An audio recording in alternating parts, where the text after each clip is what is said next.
Good afternoon, everyone. Welcome to our Sustainability Forum. As you grab some food, please have a seat. We ask that if you're here for food, you please stay for the remainder of the event. Today's speaker is Leander Lacy. He's an environmental social scientist working with the Nature Conservancy. He graduated from Colorado State University with a dual master's degree in human dimensions of natural resource and conservation leadership. His work to date includes investigating how conservation actions can improve the quality of life for the urban poor, helping fishermen push for sustainable fishery practices in the Bahamas, and dam removal rural communities in New Jersey. Leander's current role at the TNC is as a project manager for Connecting People and Nature Priority Strategy for North America and helping to build a learning strategy for TNC's newest iteration of their science methodologies called Conservation by Design 2.0. Leander is also an experienced diversity and equity facilitator and has co-led the Multicultural Employee Resources Group at TNC. Please welcome Leander Lacy.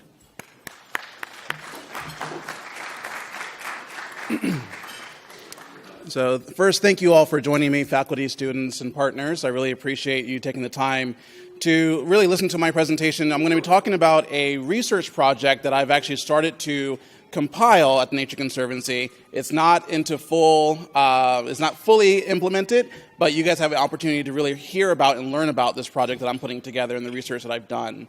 So outside of the presentation that was just given in terms of the introduction, I like to be as interactive as possible. So this very next slide will start with the interactivity with the crowd. So in order for you to get to know me a little bit better, we have a little game called What Have I Not Done? So what I would like you to do, I'm going to give you guys 4 opportunities to figure out what I have not done. And everything on this slide will give you an opportunity to get to know a little bit more about myself. So I think there are mics here if you need it, but if anyone wants to raise their hand and figure out what have I not done? Yeah, go right ahead. Karaoke. What was that? Karaoke. No, I love karaoke. My go-to song is Shooting Star by Bad Company. In the back. I'll take it in the... Oh, yeah, go right ahead. Wrestled an alligator? Wrestled alligator. So I have wrestled an alligator. So my undergraduate was in wildlife ecology and conservation at the University of Florida, and one of the potential summer internships that I could have taken was going to Africa, working with crocodiles and alligators. And so in order for me to take that internship, I had to learn how to wrestle an alligator because we would have to take measurements and draw bloods and everything like that. So it's a really fun process, by the way. You just literally drop right on top of them and cover their eyes and wrap up their snouts. It's simple. It's really easy. Named a park? What was that? Named a park? Named a park. I have done that. So after in my graduate program, in between working my graduate program and working for the Nature Conservancy, I did a stint, contract work with the Trust for Public Lands. And the Trust for Public Lands was creating the newest park in Denver, which is now named New Freedom Park, which I helped the community to develop the name for, and is now the official park in Denver. We'll do one more. Worked at a mall? I have worked in a mall. So this is interesting. My very first job ever was working at a mall, and I don't think they do this anymore, but I used to be the guy who would ask you to take a survey for marketing reasons, like, oh, can you test orange juice number A and orange juice number B and tell me which one's your favorite? I didn't know that I'd be doing this type of work later, but that was my first foray into, I guess, doing surveys in social science in general. So I'll tell you, the only thing I haven't done up here is visited Germany.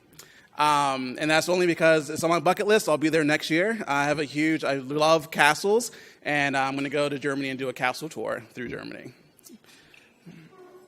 All right, so project on trust. What exactly do I mean when I say trust? And for all intents and purposes, just like any other word, there's a lot of definitions, right?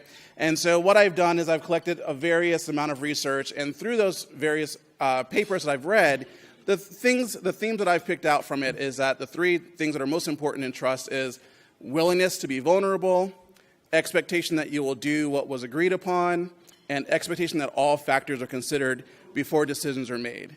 However, there are some caveats within this, and so I'd like to talk about the first one, the willingness to be vulnerable. So what that means is that vulnerability is not equal among all populations, right? And so if we were going into a community and saying, we would like you to use natural infrastructure instead of gray infrastructure to reduce flooding. If we went into a wealthy community that barely experiences flooding, and flooding for them means that every so often their street gets flooded and they have some troubles driving through it, they're probably going to say, sure, go ahead, do the project, it's not a big deal, we're not really being impacted. Whereas there are communities, for instance, in New Jersey, in Camden, New Jersey, that when it rains, because it's a combined sewage overflow, literally their playground fields are covered with sewage when it rains, right? So that's two different types of vulnerability and very much low-income families. And so when we say we want you to do natural infrastructure instead of gray infrastructure, when they know gray infrastructure is going to work, they're probably going to trust the gray infrastructure because they have more experience with that and they have a good sense it's going to work. And so that's the type of thing when I say that vulnerability is not equal among populations, right? And when we say expectation that you will do what was agreed upon, you're basically thinking about if you make a contract with someone, you're going to follow through. And you, at the very least, you can think about this in your personal life. If you know someone who, hey, can you do this for me, and they don't follow through, you probably have less trust that they're going to follow through the next time, right? And then the last one, expectation that all factors are considered before decisions are made. You kind of think about judges, right? And that we have trust that judges say that they're going to consider all the factors, take everything into consideration, and then make a decision after all factors are considered. So that's kind of what we're thinking about when I say expectation that all factors are considered. So I'm going to talk a little bit about a case study and again, this case study, there'll be two papers at the end of this presentation that I'll recommend as readings, and then this is one of them that I'll talk about this particular case study. So the Clark Fork River Superfund Complex in Montana. So this is around 2008 when this happened, and it was considered one of the largest restoration efforts at the time. So $400 million, including dam removal, floodplain restoration, cleanup.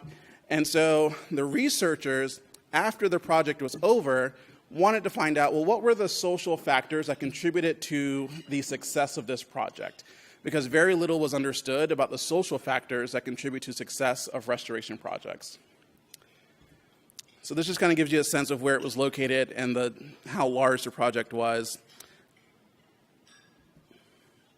So in the case study, after the project was over, they interviewed 43 individuals from various sectors. And so as you can see, there's a list up here: community members, private landowners, outfitters, tribal employees, academic. And what they found was that compared to other social factors, trust and public engagement emerges as critical factors of conservation success in complex social ecological systems.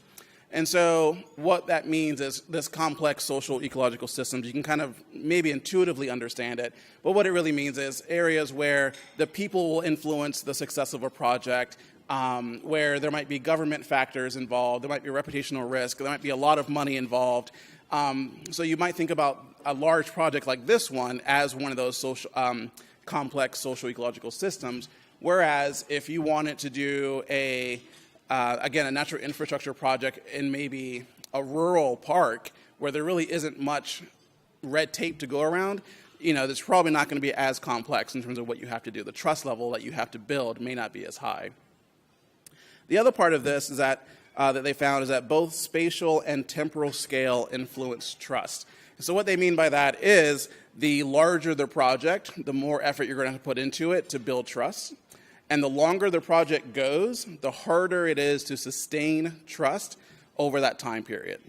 And so it makes it more difficult because in the beginning, you may have strategies to help build trust, but it takes a lot more work to sustain that trust year after year after year. So from this article and then also from other case studies, what we find is that conservation groups don't do a good job of thinking about how to build or improve trust, despite knowing that it's important. And although they do public engagement, a lot of the time it's a requirement, right, to do the project, it's normally not meaningful engagement. It's a one-way street, So they go into the community, they have these engagements, they say, checklist, we did it. submit our form, we did public engagement. But it tends not to be two-way. And what that means is that if you are getting input from the community and you really are taking that to heart, you're altering your project, right? And it's pretty hard-pressed to find an organization that tends to alter their project based on community input. What they tend to do is just take the input and say they did it, and then keep moving forward with the project anyways. So what I'm going to talk about, the bulk of my presentation, is so there's a professor, Mark Stern, and he developed what's called the trust ecology. And I'm going to talk a little bit about that project and why it's important for thinking about trust and sustainability. So the 4 types of trust I'll be talking about today is dispositional, rational, affinitive, and systems-based, okay? And I really want you to think about those 4 and how they interact, and I'll talk a little bit more about it as we get into it. So the very first one that we're talking about is dispositional trust. It is basically what you come to the table with, right? You don't know anything about me. If I were to give you, like right now, if I were to just poll this room and say on a scale of 1 to 10, how well do you trust Leander for doing a particular activity? Like, what do you really know about me, right? So you're just going to come to the table with your biases, unconscious and explicit, and any other tendencies you might have in terms of making your decision of, on a scale of 1 to 10, what would I choose to rate Leander on based on his trust level, right? So at the same time, it's important to understand the dispositional trust because that's your baseline. And from a science perspective, we need to know the baseline in order to know how we're going to improve it and what the impact is from that, right? And one of the things I'll say is that because it's what you come to the table with, you basically have no other foundation except for your biases and other opinions and judgments. The other 3 factors, the other 3 types of trust I'll be talking about, all can influence your rating of your dispositional trust, right? It's the easiest one. I mean, it's pretty intuitive in terms of if you meet someone, what your trust factor is going to be whatever you can place on them in terms of that number. But if they do anything at all, that number will change. It'll go up or down based on their actions and interactions with you. So I'm going to get into rational trust, and this one will actually have a little bit of interaction again with the audience. So rational trust is based largely on assessment of prior performance. You tend to do a cost-benefit analysis in your mind, and then you rate someone based on how much you trust them on that cost-benefit analysis. And as you can see on here, affinitive trust and systems-based trust will buffer the loss of rational trust. And so I'm going to give an example, and I'm going to interact with you guys. So I need someone, so this is going to be a kid-related interaction or opportunity to have to see this look in action. So is anyone, if you could raise your hand, if you have children between the ages of 5 and 13? All right. Can we get a microphone to someone in the back, please? Someone's pointing to you. Hello, how are you? What's your name? Melissa. Melissa. Nice to meet you, Melissa. All right, so I'm going to give you a statement, and I need you to rate it on a scale of 1 to 10, how much you trust this person, okay? So my statement to you is, I have a friend who just recently got out of jail, and he's really looking to make some extra money, and he really loves working with kids. Would you be willing to let him babysit your kids for the weekend? No. All right, so what would you give your number on a scale of 1 to 10? The worst is 0? The worst is 1, sorry. 1? Yeah. So 1. 1, all right. And so can you, as we talk about this, we're going to talk about your dispositional trust. What did you come to the table with? Why did you give it a 1? What are you coming to the table with? Can you explain why you gave it a 1? Well, first it's a stranger. Uh-huh. Then it's a stranger who was in jail. And then it's my daughter. So no. Okay. Perfect. All right. And just so you know, this might be very hard to convince you to go up, but that's all right. That's okay. So I'm going to give you an example. I'm going to say the same thing, exact same person, okay? So again, I'll say I know a friend. He's just recently out of jail, and he's looking to make some more money, and he really loves kids, and he would like to babysit your kids. I would also like to let you know that he's in a recidivism reduction program that's been around for 30 years. They have an 80% success rate of reducing recidivism. It's a collaboration between local churches in your area, the local police, the local prison, after-school programs, and the city is also invested in this as well. There will be a professional child care provider on staff the entire night, so your child will never be left alone with this individual. They'll always have overhead guidance. And in that first 20 years of their 30 years, they did psych evaluations with the parents and the children, and they've had nothing but great positive outcomes from this entire process. So from, again, that same person, the person hasn't changed. On a scale of 1 to 10, where might you put this person?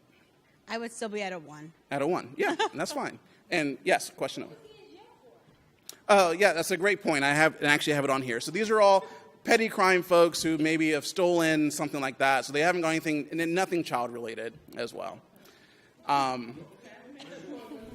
Yes, it was not child-related. Right, yeah, no, it'd be a whole different story. Yeah, and so you came out with a 1. So can you, again, talk about why it is that you would give it a 1 again? I'm just one, along with my husband here, who we don't leave our kids with people we don't know. Okay. So, whether it be this person or even someone who's just, I have a friend who's looking to babysit, you wouldn't do it even then? No. I have an uncle, and I wouldn't leave my kids. You have an uncle that you wouldn't even let him kids. Yeah. And that is perfectly fine. So what I've done this a couple different times, and it's been a range. Some people will actually go from that 1 to an 8, right? And some people will go 1 to like 1.5, and some people will go 1 to like I stay at 1. And it's important to talk about that because it isn't so straightforward, right? Because people are complex. You can't just say, well, one way of raising trust is going to work for every single person. So this isn't like a silver bullet situation. However, what I tried to do in that particular example, and some of you may have been going through your own ratings in your mind, right, of where you would put yourself in that same situation. And some of you might have raised the number, and some of you might have stayed the same. And what I'm trying to show in this particular example is that when you have other types of trust, it does help to start building that. So, however, you have to take into consideration factors of what she just said, right? That no matter who it is, it doesn't matter. It could be a saint, and I'm probably still not going to leave my kid with them. It matters, okay? But again, it's really about buffering the types of trust that you have with individuals. So the next type of trust is affinitive trust. And that type of trust is really talked about developing through interactions, positive interactions, and when you know active listening has happened. All right? And so what you tend to do is that disturbances in this, when it comes from organization to organization, is that you tend to have some type of affinitive trust with another organization through their CEO, through another manager, and you get to know them very well, and you have trust not with the organization, but with the individual person, right? And so what this is showing, that rational trust, however, affinitive trust can be disrupted, however, if there's personnel change, right? So if the organization based their entire effectiveness of their trust with you on that one person and that one relationship, and the only kind of relationship they have with you is through that person, if that person leaves, now you're having to basically redo your trust. You're basically starting at a foundation of 0 and trying to build it back up again because you've relied on that one person as your type of affinitive trust, and that's the only type of trust that you've done. So an example of that I'll give for new employees and for employees in general. So I have a supervisor who engages with me once a month, and we actually have what we just call diversity conversations, right? So she and I just have a conversation about diversity, what it means, what's going on in local news, what's happening at our work, and we have an opportunity to engage in that conversation. Those conversations that only happen once a month really do increase affinitive trust. And that affinitive trust is very helpful on both sides when you start talking about working on issues like if a deadline is missed, right? That type of thing would go into rational trust. We're like, oh, I don't trust you as much now because you missed a deadline. But I'll trust you more because I know your character and who you are as a person, and so I would rather continue to work with you than to hire someone else and go through a whole other process because I have affinitive trust with you, all right? And then the last one is systems-based trust, and this is a really big one, actually. So it buffers individuals' degree of risk in potential trust relationship. So no matter what type of relationship you are in, if you have systems-based trust, you tend to go into that relationship with more trust than if you had no other type of trust at all. And I'll give an example of what that looks like. And so as you can see, it lessens the importance, actually, of the other forms of trust. So an example of this is when we go into a new job, right, we don't sit down with our employer and say, okay, can you guarantee that you're going to pay me? Or can you guarantee that there will be no discrimination towards me while I work with you? Even though it's an important factor, right? We don't actually talk about that. And then one of the reasons that we don't talk about that is because we know that there are consequences. If you don't pay me, I know what action I can take. If you discriminate against me, I know what action I can take. Those are systems that are in place that you can trust, that you just don't have to worry about, and it lets you calm yourself and not have to worry about those issues. There may be other issues, but at least you know there's a system in place that's going to take care of you if one of those things happen to you, right? And that's what we mean by systems-based trust. And that type of trust, again, is one of the most powerful types of trust because it allows you to really let your guard down because you know there's an agreement, you know that there is action that you can take, and both parties have agreed upon that. And you can also think about it, I mean, generally speaking, any U.S. laws and policies tend to allow for systems-based trust. So then the question that you might ask yourself is, why not just focus on systems trust, right? You could just do that alone if it seems to have such a huge impact. And what this paper from Mark Stern is talking about is that this really is an ecology. These different types of trust create an ecology, and it's really about resiliency and sustainability.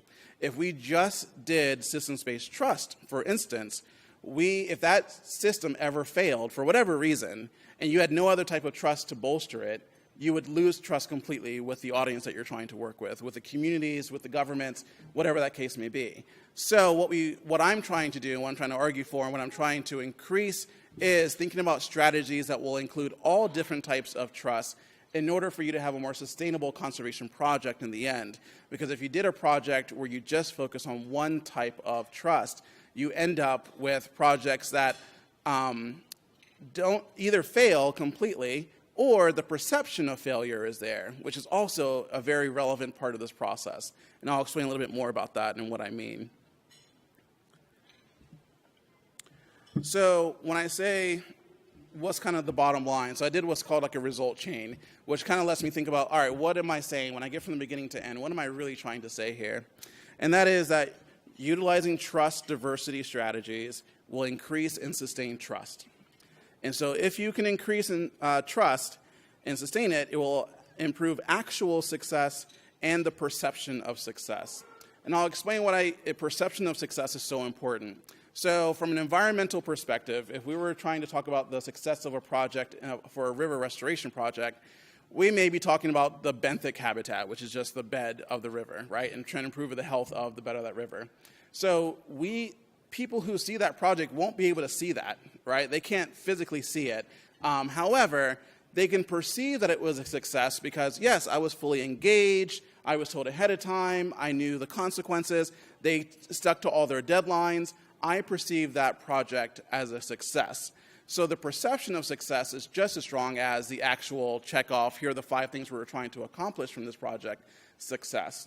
Another example of this, from the flip side of that, is in New Jersey. When Hurricane Sandy hit, the New Jersey chapter of the Nature Conservancy had a fantastic restoration project that actually withstood the damage that would have come into the communities from Hurricane Sandy, from the waves.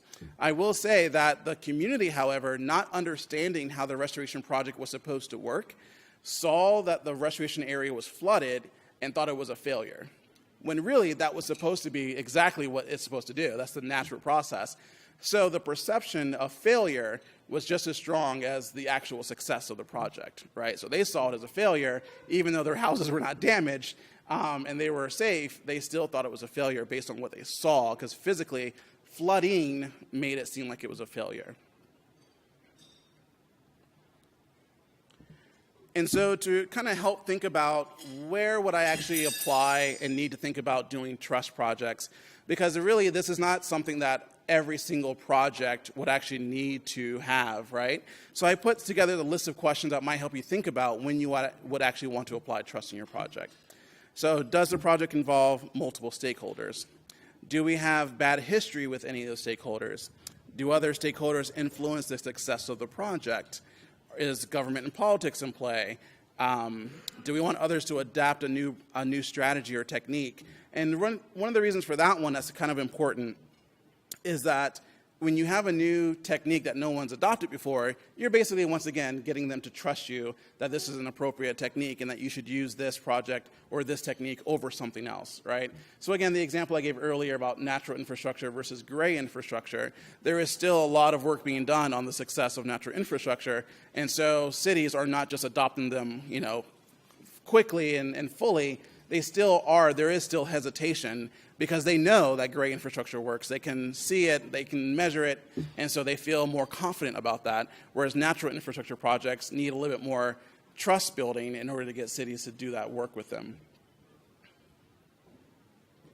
Also, this last one here, are you in the beginning stages of planning? That's also an important factor to consider because it may be that in the beginning part of it, you're building trust. But if you're jumping into the middle of a project and say, I want to start building trust, the reason may be because you're already in conflict. And so what you really need is conflict management, right? And not just building trust. However, I will say that having done more research and looked at this a little bit deeper, that you can use the trust ecology and trust strategies as part of your conflict management process, but it is a different process. So I don't want to assume that, just by doing these trust strategies, you can now engage in resolving conflict through this process. So I wanted to provide you the 2 recommended readings. So if anyone's interested in knowing more about the large Montana project or the trust ecology from Mark Stern, the first one, The Role of Trust in Restoration Success, will go over the Montana project. And then Trust Ecology and the Resilience of Natural Resource Management Institutions is by Mark Stern and Timothy Baird. And so I think that would be an opportunity for, if anyone has more interest in finding out about what exactly I've talked about through this presentation, you can get a more in-depth detail understanding through those 2 particular papers. And so again, one of the reasons why I am talking about this particular topic is because as we get into sustainability processes and other things, and we start to engage with our government officials and communities and the general public, we need to understand that every community is going to be different, and with that, we need to understand the factors that will allow us to build trust with them. And as you can see through this process, even though we will need to understand local cultural context, right, the main primary factors that allow you to build trust are not based on, the culture that you live in or race or gender or anything else like that. They're just steps that you could potentially take in order for you to build trust despite what community you go into. These are foundational potential strategies that you can utilize no matter what community you go into. And so what my work is at this point is that I want to take a look at those 4 different trust strategies or 4 types of trust, and I want to start to develop strategies that will actually help conservation practitioners on the ground improve trust with their local communities and the people and where they're doing projects in order for us to, A, have successful projects, but also we're looking at more about behavior change, right? This is really about sustainable behavior change. And if we can start to build trust, we can begin to ask questions about having sustainable actions and having both sustainable actions, but also more investment. And so, and I wonder if, let me make sure I didn't, I know what happened. This last one right here, I missed over the last bullet here. So increased trust will improve actual success and the perception of success. And then increased perception of success, which is strong enough, will increase investment by stakeholders in future projects. And when I say investment, again, as you can see down here, volunteer time, grant matching, it could be actual monetary, it could be expert advice, whatever the case may be. And one of the things that we found as well is that if you can build that trust, that community or those people that you have built the trust with will then become your champions for your next project. All right? They will tell the next community up, yes, these guys are trustworthy, you can work with them, here's how they work with you, and you're going to get the same result over and over and over again. So that's when we say, the ultimate outcome of doing this trust ecology or trust project or whatever we want to call this at the end of the day is that we're trying to increase investment by people into conservation projects. So with that, I'll open up for questions.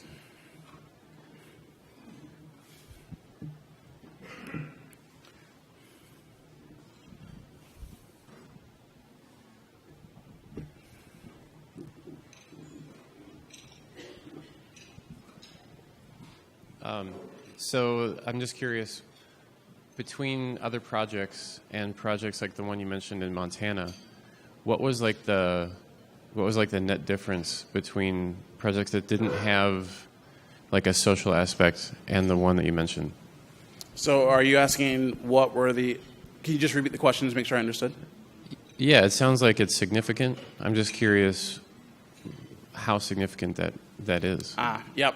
So this is actually that's a very relevant point, and that's part of the reason why I really want to dig more into this project is that, so for instance, earlier when I gave the scale of 1 to 10, and she gave me 1 and a 1, and some people have gone from 1 to 8, right? Those numbers are pretty much insignificant, right, by themselves, because we don't really know what the impact is. We don't know if you have you come in at a 1 and you go to a 5, what that impact has. And so there needs to be more research done in order to understand what those numbers mean to the general population, right? And in terms of these social factors, so again, public engagement and trust were 2. There are others like government relations, having community champions, doing community outreach. There are other social factors that could go into the success of a project, and they found that, again, those 2 would be the highest. And I think in the paper in the Montana paper, you'll find more specifically the significance within that. Yeah.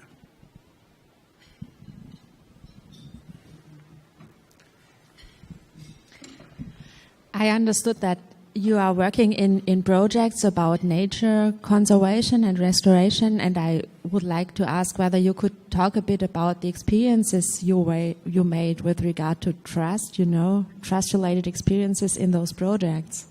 Mm-hmm. How this kind of played a role, turn out? Certainly, yep. So one of the projects I can actually talk about is, as in the introduction, we talked about dam removal, right? So that's a project that I was working on with the New Jersey chapter of the Nature Conservancy. And so this is a good example of where it can go the opposite direction.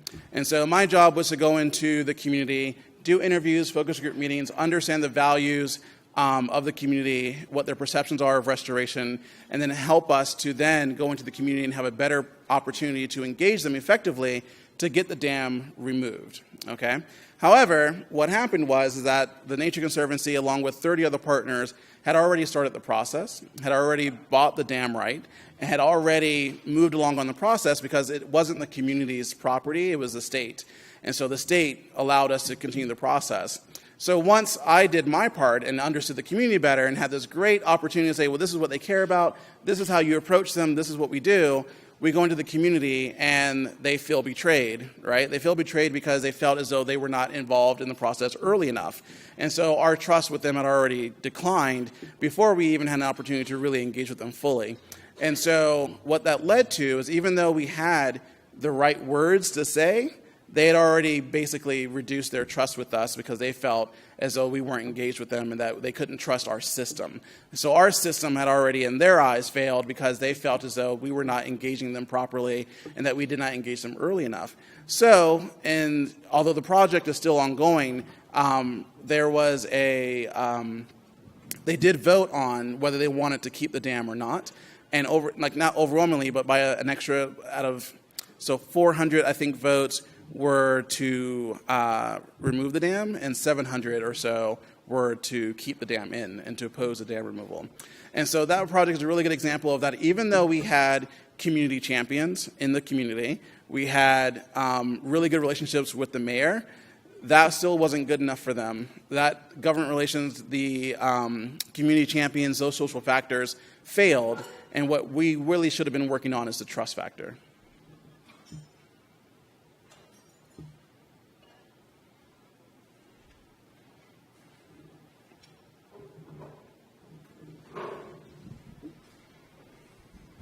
Thank you for coming. My question is, what is your company doing to increase the environmental literacy of the citizens to create the trust so that they will have the knowledge and the understanding when you come in to work on these projects? Mm-hmm. Yeah, that's an excellent question. So the Nature Conservancy, historically, one of the big parts of what we do is protect land. So we buy land, right? And even more so, we've bought land in places where people didn't really live. And so a lot of the projects that we've done didn't really have a huge connection with the general public. Maybe with some rural communities, but not with the general public. And so one of the things that we talked about in the introduction that was stated is that I am the project manager currently for the Connecting People to Nature priority strategy that we have at the Nature Conservancy. And the reason why we find that to be so important is that the evolution of the Nature Conservancy at this point is to go beyond just protecting land and dealing with the wicked problems that we have when it comes to climate change, energy, sustainable fisheries, urban. Those are the kind of key issues that we're starting to work on now. And because of that, it's going to take a lot of effort for us to really build trust with these communities for two reasons. One, like you just said, there's not a lot of education and understanding of the projects themselves. Also, even though the Nature Conservancy is the largest environmental nonprofit in the world, we're not well known as so much as like the Panda, right? You know the Panda, you know the Greenpeace. So our name isn't out there as much as other organizations. So what we're looking at right now is we're a science-based organization. And so our number one priority is to figure out what does the science tell us about what we should be doing about this process. And so, for instance, as part of the Connecting People to Nature, we're trying to figure out what is the best segment of population to work with in order for us to build this pipeline. And what we're basically going for is that this is not going to be something that's solved over the next 5-10 years, right? This is going to be a long process. There are generations of people who don't understand the importance of nature and what it does for you. And so we're trying to figure out which segment of the population is most important so that we can focus our attention there and start to build that awareness. Thank you. Mm-hmm.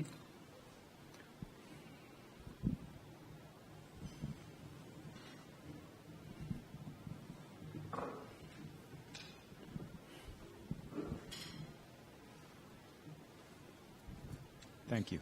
So in terms of targeting education efforts to sort of maximize effect, can you say anything about, are there candidate communities that you guys are considering where you think the investment would be best made?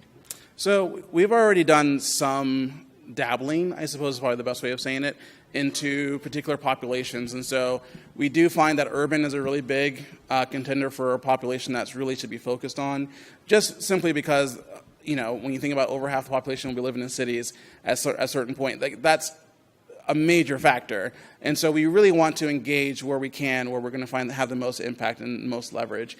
And so cities is one of the places that we're considering in terms of target locations. In terms of target population, we are considering things like, is it the youth from quote-unquote 0 to 18, or is it 16 to 30, those who are about to start voting, right? Is it that community?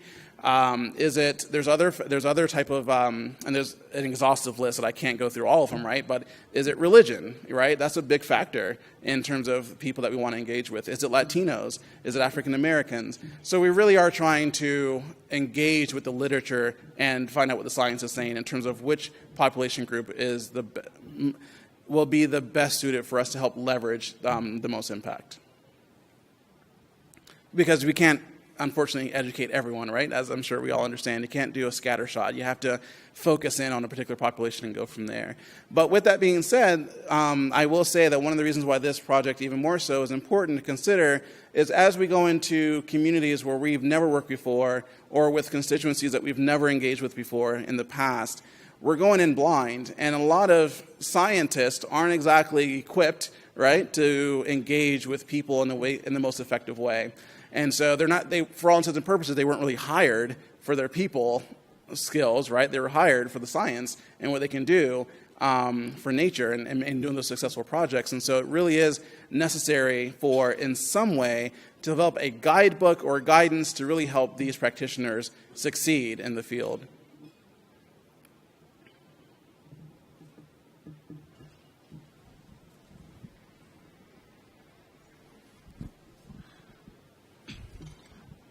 How do you think that this trust system that you're talking about can be implemented in a political setting? For example, if they're forming political policies for environmental conservation and the party in rule has to bring in trust or in confidence to the people of the state, how do you think they can target large masses that way? That's an excellent question. So one of the hard parts of that question is just specifically looking at different organizations that work their working style is different. So the Nature Conservancy, and I hate to keep harping on the Nature Conservancy, there's a lot of other great organizations out there, but since I work there, I'll give you my examples from there. So the Nature Conservancy, we tend to be neutral on most issues, right? Which allows us to partner with companies and political parties because we're bipartisan and we are willing to work with any large organization or company because we feel that if we're not at the table, then we can't affect change, right? If we're yelling at you the entire time, you're not going to want to work with us effectively to make the kind of changes that need to happen for climate change and other issues. And so one of the things that we at the Nature Conservancy can do is that we do have a seat at the table with government officials, and so it allows us the opportunity to bring science in to educate people as to why it's important. I think the hard part about that is that it's going to take more than just handing people a piece of paper and saying, this is what the science says, walk away and hope it works, right?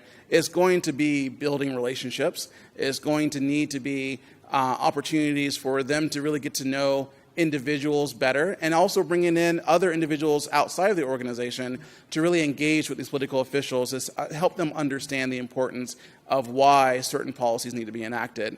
And so I think when it comes into building trust with government officials, it'll be slightly different than trying to build trust with the general public, right? Because there's other red tape you have to go through. But that's part of why I'm so intrigued with this project, is because it gives us the opportunity to think about trust at different levels and scopes. And so one of the things I'm hoping to do through this process is not just, I don't want it to seem as though this project is just for helping communities and building trust there. It should be for building trust between countries, and when we have cross-border natural resource issues, right? In Mexico and U.S., we have a lot of natural and cultural resources that are shared. We need to understand how we work across those borders. And so one of the things that I'll be looking at in the future is how do we start to build trust in those different settings with different scale and scope.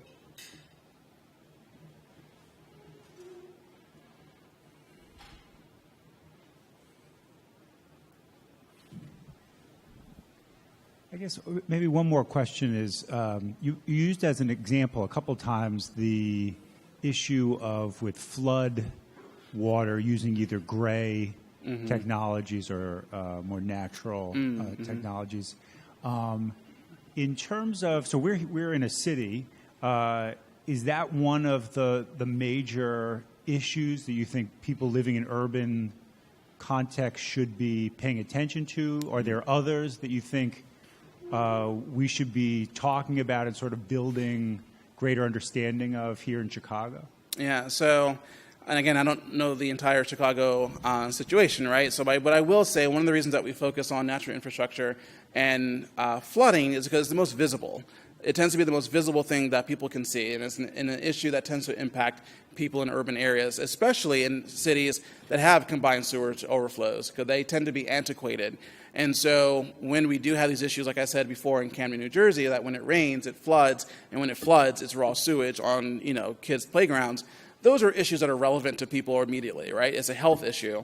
And so when you have combining factors of being a health issue and it's a monetary issue as well, because it tends to be that like low-income communities have to then pay for someone to clean this all up and get themselves back to normal. And again, this is where that vulnerabilities factor comes in, right? In a wealthier community where they can actually have someone come and pay and get that all taken care of.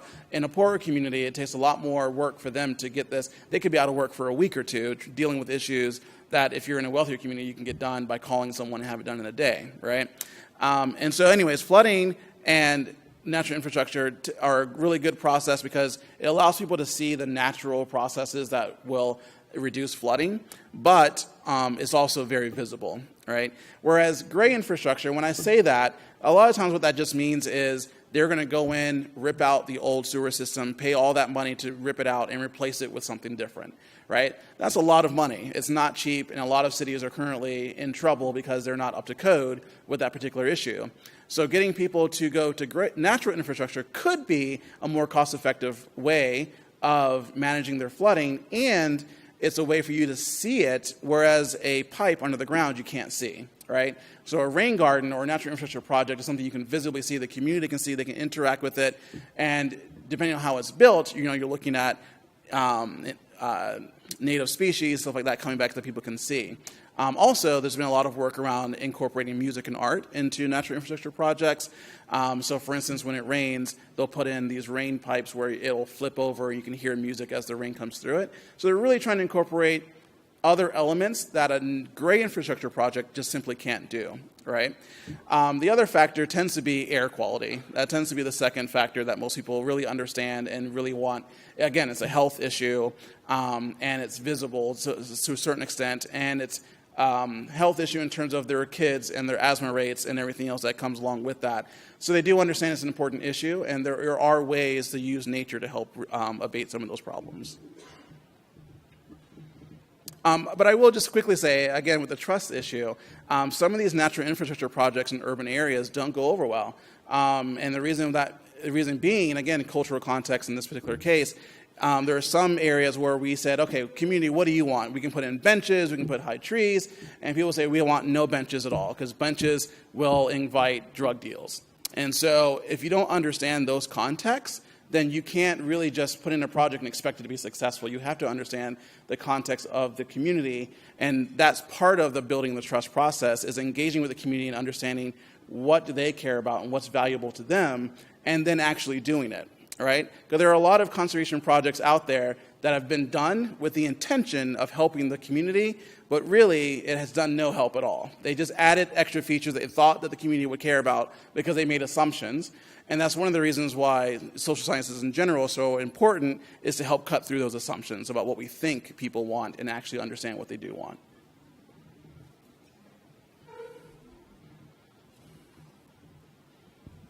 All right. Thank you very much. Give me a round of applause, and thank you for Leander.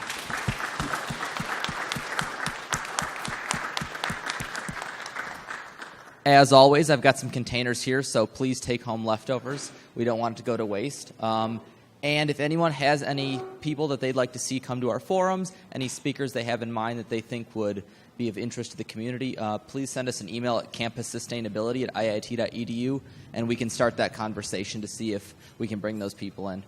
All right, have a good weekend.